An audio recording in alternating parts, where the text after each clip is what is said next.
Hai, perkenalkan aku Gina Nurisani atau biasa disebut detektif Gina Holmes. Pada kesempatan kali ini, aku bakal ngajak kalian buat nyelidikin kasus kriminalitas yang sering terjadi selama pandemi COVID-19. Apa aja sih? Penasaran kan? Kita langsung cek ke TKP yuk.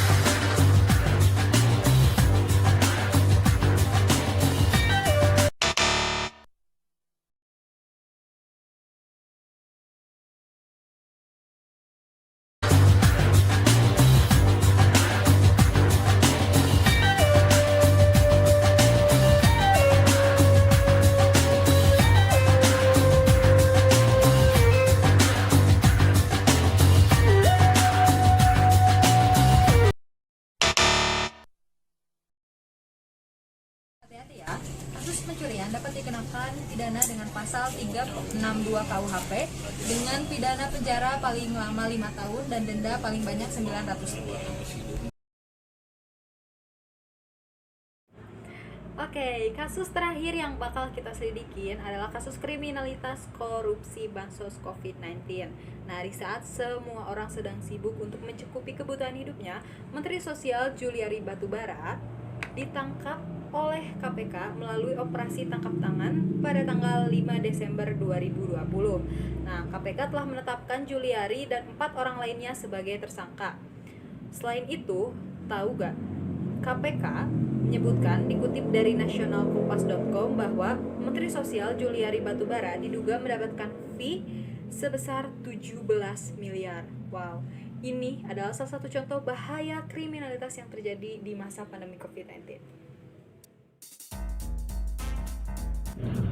Nah, setelah melihat video yang barusan, aku bakal menjelaskan sedikit lagi mengenai bahaya kriminalitas selama pandemi COVID-19. Dikutip dari CNN Indonesia, sejumlah kejahatan menonjol terjadi pada saat pandemi COVID-19. Kebutuhan yang tinggi, belum lagi pembebasan ribuan narapidana dengan dalih mengurangi resiko penyebaran di dalam sel memicu tingkatnya tindak kriminalitas. Sejumlah kasus perampokan jadi yang paling menyita perhatian. Kepala Bidang Humas Polda Metro Jaya, Komisaris Besar Yusri Yunus, mengatakan pelaku menargetkan minimarket atau toko yang menjual kebutuhan sehari-hari. Sementara itu, Kepala Bagian Penerangan Umum Polri Kombes Asep Adi Saputra mengatakan peningkatan angka kejahatan selama masa pandemi corona sekitar 11,8%. Wow. Sedangkan dikutip dari detiknews.com, ada situasi anomi yang dilihat dari perspektif sosiologi Robert Camerton, yakni cara beradaptasi individu. Struktur sosial dalam kondisi pandemi membawa mereka ke dalam situasi anomi, yaitu situasi di mana terdapat ketegangan dan ketidakstabilan dalam struktur sosial yang membuat individu mengalami tekanan dan akhirnya melakukan tindakan yang menyimpang, salah satunya tindak kriminal.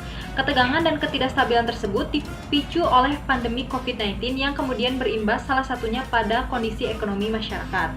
Sedangkan adapun bertahan hidup, Merton merumuskan cara-cara bagi individu dalam beradaptasi dengan situasi tertentu, baik itu situasi stabil maupun tidak stabil seperti pandemi. Adaptasi yang dimaksud berkaitan dengan pemenuhan tujuan masyarakat dan cara untuk mencapai tujuan tersebut. Dalam konteks pandemi COVID-19, tujuan masyarakat adalah bertahan hidup sampai pandemi berakhir.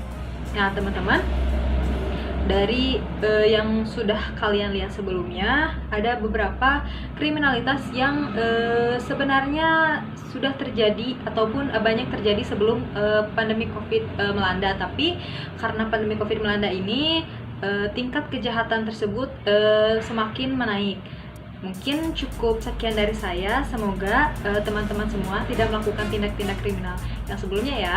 Terima kasih. Wassalamualaikum warahmatullahi wabarakatuh.